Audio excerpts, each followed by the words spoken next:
गिबियाव खुलुमबाय आं आमिर बसुमतारी नोंथाङा नायदों आंजों लोगोसे बड'लेण्ड नलेज आं दिनै नोंथांमोननो फार्मासिनि मेडिसिन एबा मुलिफोरनि सोमोन्दै फोरमायनो सानदों जे फार्मासिनि मेडिसिन एबा मुलिफोरा मा समाव माबायदि आरो माजों बाहायनांगौ बेनि सोमोन्दै फिसा भिडिअ मोनसे खालामनानै दिन्थिलांनो नागिरदों नोंथांमोना भिडिअखौ जोबजासिम नायलांबानो जाबाय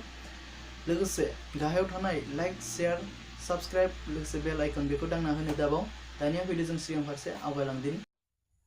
गिबियावनो जोङो नैबे गुगल सार्चआव बा नों जिखुनु मोनसे सार्च खालामग्रायाव बा नागिरग्रा जायगायाव नों थांनानै नागिरनो हागोन हमना ला नों क्रोम ब्राउजारावबो नायनो हागोन इउसिआवबो नायनो हागोन दा आङो गुगलाव नायगोन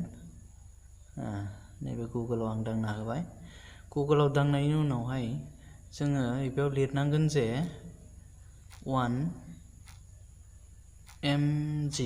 1mg लिरबाय नङा होमब्ला जों नागिरदो दानिया सार्च होदो बिदि सार्ट गांसे फैगोन नोंनाव बेफोरबायदि नुजाफैगोन बेयाव अनेक दं गाहायाव बेफोरखौ जोंनो नाङा जोंनो मेडिसिननि सोमोन्दै बा मुलिनि सोमोन्दैसो नांगौ नङा होमब्ला दानिया जोङो नैबे 1mg.com आव होदो बाय अक्टा प्रडाक्ट्स अनलाइन बेयाव होदो दांनानै दानिया बेयाव दांनाय लोगोसेनो बेयो ओरैबायदि सार्ट मोनसे फैगोन बेफोराव जेरावबो दांनो दरखार गैया जोङो गोनां गैया बेफोरो मोनसे प्रडाक्ट एबा दिहुनजानाय बेखौ एडभार्टाइज होदों जों बेफोरखौबो नायनो हायो आरो जोंनो बेफोरखौ गोनां गैया जोङो दा मा मुलिया मा खामानि होयो आरो माबायदि जानांगौ बिनि सोमोन्दैसो मिथिनांगौ नङा होमब्ला दानिया जों सार्च बेयाव होदों search for medicine as a health product बेयावहाय होदो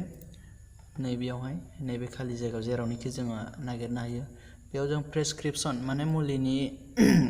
नामखौ होनानै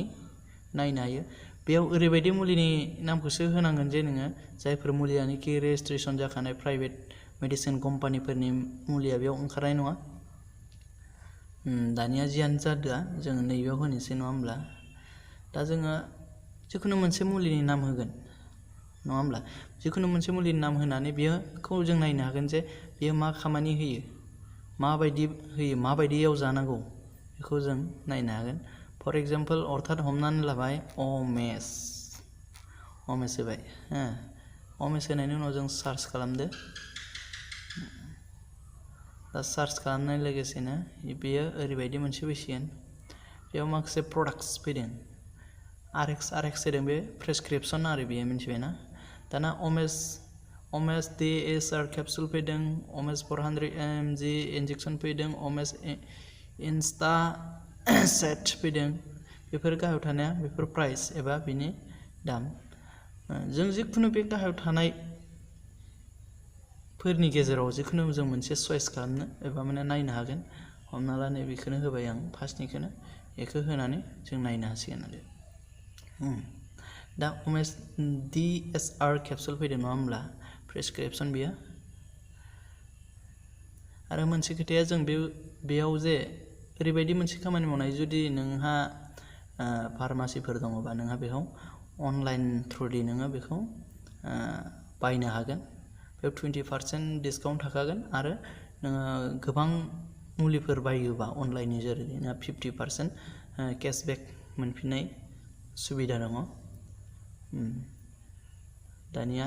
use of Amaze D capsule SR बेखौ बोरैहाय बाहायनाय जायो बिनि सोमोन्दै बेयाव होनाय दङ जों नायनो हागोन जुदिबो नोंथाङा इंलिसाव एसे क्रिटिकेल जायो बुजिनो अब्ला जों मोनसे गोजौआव होनाय दङ बेयाव नायनानै जों खामानिखौ मावनो हागोन नैयाव गाराङाव लिरनाय दं ए नैबे खनायाव बेयाव नै बिथिंहाय नै बिथिं ओंखारदों नङा होमब्ला हिन्दीयाव दांना हो आच्छा जायाखै नाङाखै र'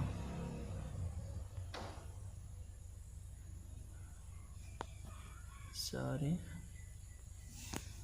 र' एसे क्रिटिकेल जादों आस्था नेटआ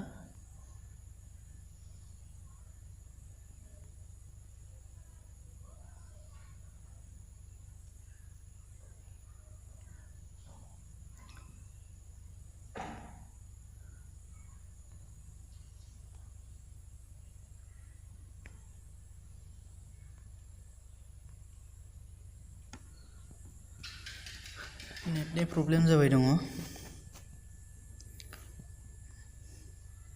जियानो जाया जोङो बेयाव दांनानै हिन्दी बानायना लाबानो जों बुजिनो हागोन। आसा खालामो आं बे बिथिङाव नोंथांमोना मोजाङैनो बुजिदों। बुजिनायाव खुनु उसुबिदा